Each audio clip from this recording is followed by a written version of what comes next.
Hey ho gengs, tahu nggak sih kalau ada sekitar 20.000 spesies lebah di dunia ini?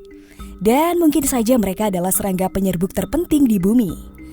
Tapi sayangnya, saat ini lebah dari semua jenis populasinya sedang menurun di seluruh dunia gengs. Nah, pada tahun 2006 di Amerika Utara, terjadi fenomena yang selanjutnya dikenal sebagai Colony Collapse Disorder, atau disingkat CCD, atau gangguan kehancuran koloni. Tapi itu gak hanya terbatas di Amerika Utara aja gengs. CCD juga terjadi di beberapa negara di Eropa, seperti di Irlandia, yang melaporkan bahwa sebanyak 50% dari koloni lebah mereka menghilang. Waduh, hilang kemana ya gengs kira-kira? Penyebab pasti dari CCD tidak diketahui gengs. Sebagian besar ahli setuju bahwa penyebabnya tidak hanya satu tetapi ada sejumlah faktor yang berkontribusi. Sebuah studi tahun 2015 dari 170 kasus CCD menemukan bahwa perubahan iklim, patogen, bahan kimia pertanian, penurunan keanekaragaman hayati, parasit dan patogen semuanya merupakan faktor yang berkontribusi. Apapun penyebabnya, tetap saja ya gengs, CCD merupakan fenomena yang mengkhawatirkan. Meskipun para ilmuwan ini percaya bahwa semua lebah saat ini tidak beresiko punah. Akan tetapi, tidak ada salahnya kan kita mempelajari apa yang akan terjadi jika lebah benar-benar punah. Berikut pintu labirin rangkumkan hal-hal yang akan terjadi kalau lebah benar-benar punah. 1. Tidak ada lagi madu. Tentu saja gengs, inilah efek yang akan paling kita rasakan. Gak ada lebah yang gak ada madu. Gak ada teh anget madu di pagi hari, STMJ, pisang goreng madu, ayam bakar madu. Jadi lapar nih gengs. Padahal kita tahu ya seabrek manfaat madu seperti meningkatkan imun tubuh, meredakan batuk, menjaga kesehatan jantung, dan lain-lain.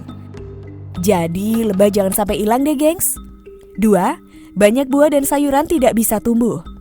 Perserikatan Bangsa-Bangsa atau PBB melaporkan bahwa dari 100 tanaman yang memasok makanan ke sebagian besar dunia, 70% membutuhkan lebah untuk menghasilkan makanan. Kacang-kacangan, beri, apel, alpukat, melon, persik, dan anggur semuanya membutuhkan lebah gengs untuk penyerbukan.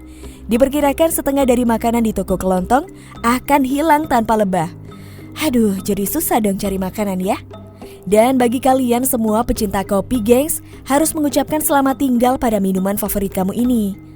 Jangan sampai deh, Mimin kan jadi bingung gak bisa ngopi. 3. Tidak ada lagi produk susu. Nah, seperti halnya sayuran yang tercantum tadi, sebagian besar makanan yang dikonsumsi sapi perah juga diserbuki oleh lebah gengs. Gak ada lebah, maka gak ada yang menyerbuki tanaman. Gak ada tanaman, maka gak ada makanan untuk sapi perah untuk menghasilkan susu. Setiap harinya sapi perah membutuhkan diet yang kompleks dan mengkonsumsi hampir 100 pon makanan per hari. Jadi gak ada lebah sama dengan gak ada susu. Yah, gizinya dari mana dong gengs? Sapi perah juga merupakan sumber daging sapi yang besar. Jadi saat lebah punah, maka harga daging sapi tentu akan meroket. Waduh. 4. Tidak ada lagi kapas. Kapas, bahan produk industri pakaian, membutuhkan lebah untuk penyerbukan gengs. Pakaian yang mengandung bahan katun adalah t-shirt, denim, pakaian dalam, dan kaos kaki. Hal-hal lain seperti spray, popok termasuk yang sekali pakai, dan kertas toilet semuanya terbuat dari bahan katun. Memang benar sih masih ada kain sintetis, tapi kan sumber daya untuk membuatnya nggak sebanyak kapas gengs. Sehingga biaya pakaian akan meningkat secara drastis. Waduh, gimana nih gengs? 5. Pola makanan kita akan berubah. Seperti disebutkan tadi gengs, banyak buah dan sayuran yang akan hilang dan daging sapi akan menjadi terlalu mahal bagi kebanyakan orang untuk membelinya. Jadi apa yang akan kita makan ya? Kita akan beralih ke hewan yang sumber makanannya tidak membutuhkan penyerbukan oleh lebah, seperti kambing dan ayam. Kentang, tomat, dan wortel juga tidak terlalu bergantung pada lebah untuk penyerbukan. Meski begitu, panen sayuran ini akan mengalami penurunan yang signifikan gengs. Aduh, makanannya jadi monoton dong ya. Juga minyak goreng seperti kelapa, almond, canola, dan minyak wijen akan hilang. Terus kalau mau goreng kerupuk pakai apa dong? 6. Malnutrisi. Untuk sehat, manusia membutuhkan banyak vitamin, mineral, dan nutrisi yang berbeda gengs. Tanpa pola makan yang beragam, malnutrisi akan menjadi masalah besar. Tanaman yang mengandalkan lebah untuk penyerbukan menyediakan sebagian besar kalsium, zat besi, fluorida, lipid, dan vitamin C, A, dan E. Kekurangan vitamin C dapat menyebabkan epidemi penyakit kudis, dan meskipun kita dapat bertahan hidup tanpa vitamin E, kekebalan tubuh kita akan menjadi lebih lemah. Jadi, kesehatan manusia akan sangat menderita tanpa lebah. Aduh, gak bisa bayangin ya, gengs. 7. Manusia akan menjadi penyerbuk. Nah loh, jadi kita semua bakal ngelakuin tugasnya lebah nih, gengs. Jika semua lebah mati, manusia harus bertanggung jawab untuk mengambil alih. Ini sudah terjadi nih di Cina, di mana sebagian besar lebah telah mati. Orang-orang mengambil ember penuh serbuk sari dan melukis serbuk sari dengan kuas. Tapi ini hanya bisa dilakukan dengan beberapa tanaman yang membutuhkan penyerbukan, karena tidak ada cukup manusia untuk melakukan tugas itu. Wow, Mimin jadi tahu nih kalau tugasnya lebah itu hebat banget ya. 8. Biaya makanan akan meroket.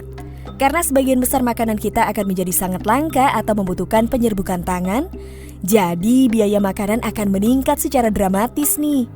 Sebenarnya ini sudah terjadi di Skotlandia ya, gengs. Selama musim dingin 2012, Skotlandia kehilangan hampir sepertiga koloni lebah madu mereka, yang pada gilirannya menyebabkan harga pangan melonjak. Kopi sudah cukup mahal. Bayangin deh berapa biayanya jika semua harus diserbuki dengan tangan. Waduh, duit kita bakal cukup gak ya buat beli makanan? Nah gengs, demikian hal-hal yang akan terjadi kalau lebah benar-benar punah dari muka bumi yang telah Pintu Labirin rangkumkan untuk kamu. Kalau kalian suka, silakan like, subscribe, share, dan aktifkan lonceng notifikasi. Jangan lupa tinggalkan jejak kalian dengan komen di bawah ini ya. Bye gengs!